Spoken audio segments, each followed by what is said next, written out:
right, so we're going to look at how to make this beautiful Western keychain with a concho inside. Now these come pre-cut, so really we're just going to start with a piece that's cut. The first thing that you're going to do is you're going to work on your stitching groove. We've got these wing edge stitching groovers. There's a twist knob right below the groover, and so you just have to adjust that, get it in the right spot, and then you just pull it all the way around.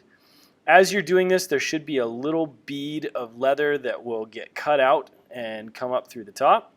And so if that happens, you're not doing it wrong. The goal here is to try to make a groove equal distant from the edge that's going to separate your tooling from the edge. It's just going to kind of create a border for you. The next thing that we need to do is we need to bevel your leather. So your leather should have a sharp edge from when it was initially cut. We're going to make that into a bit of a 45-degree with this bevel tool. Now, beveling is really, really easy when you're doing the straight parts. It gets a little bit more challenging when you're doing these round parts. I like to do long, big strokes and just take off a little bit at a time when I'm doing the round parts. But you need to make sure that you do the front and back. So once you're done with the front, you'll flip it over and you'll bevel the back. This should give you a nice round edge when we're done and when we do a little bit of burnishing towards the end. Now we're going to get ready to do some tooling, so you need to get a paper towel, damp. You can just run it under water or do it the way that I'm doing it right here. The goal though is that you want your leather to be wet but not shiny. If it looks shiny, it's too wet and you need to let it dry out a little bit. But leather likes to soak up the water, so you might have to put the leather on more than one time. Now this step is super, super important. You need to have a border that goes around your leather, and the border really should be on the inside of that stitching groove. Whether you're going to do a geometric pattern on the inside or not, the border hides the tooling from the edge and gives it a more professional look. In mine, all I'm doing is giving it a border. I'm not going to do any tooling on the inside because it's all going to get covered. It's all going to get covered by the concho. So you really don't even need to worry about any other tooling other than the border.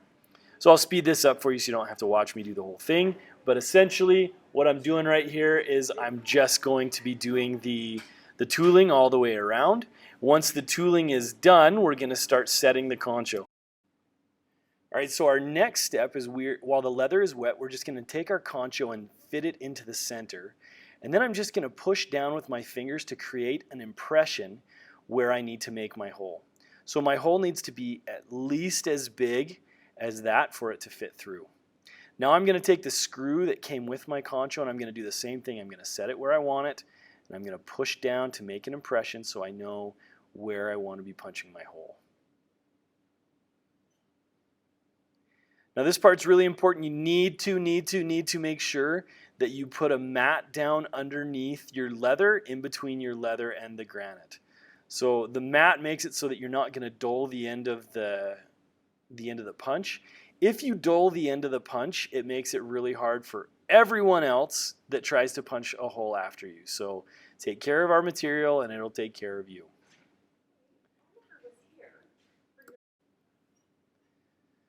So make sure you get your holes punched. They should be about the same size so that the shaft of the concho can fit through there. Now we're going to start working on our dyeing. So we're going to use a dark medium brown for the edge here. Now a square brush here is your best friend. You're trying to paint right up to the edge of the groove that you cut with the stitching groover. So I'm going to dip the paintbrush into the dye, and then I'm going to run right along the edge of that. What I'm trying to do is to create a two-tone contrast that's just going to make it look a little bit more interesting and exciting. Now why don't I speed this up for you so you don't have to watch the whole thing in slow motion.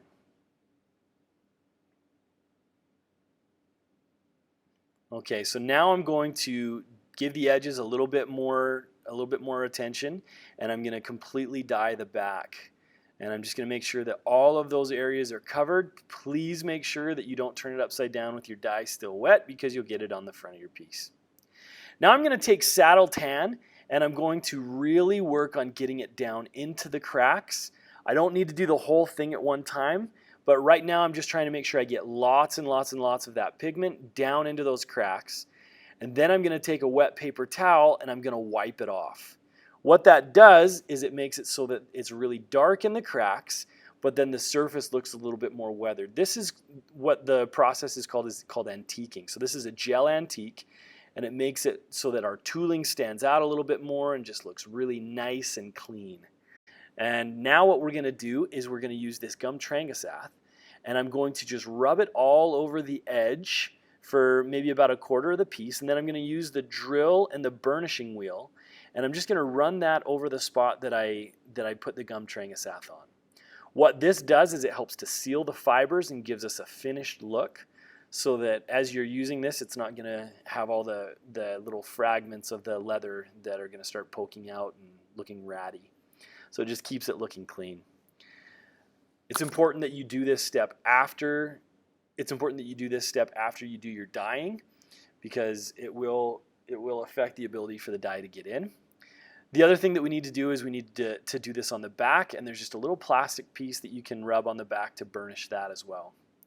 Your last step is that you're going to take your concho and you're going to put it over your hole. Mine was a little bit tight, so I used a mallet to just set it in the hole. And now I'm using that same tool that I used for my border to just sort of push the leather down around the shaft of the concho so that it will fit through that other leather piece, and that screw post is going to fit in there just perfect. So let's put that screw in. You can just use a flathead screwdriver and just twist it in. And then you can put this on any keychain you want, and it's going to look really nice and really clean. Have a nice Western look. Thanks for watching. If you need to scroll back and watch a part over again, you definitely can, and you definitely should.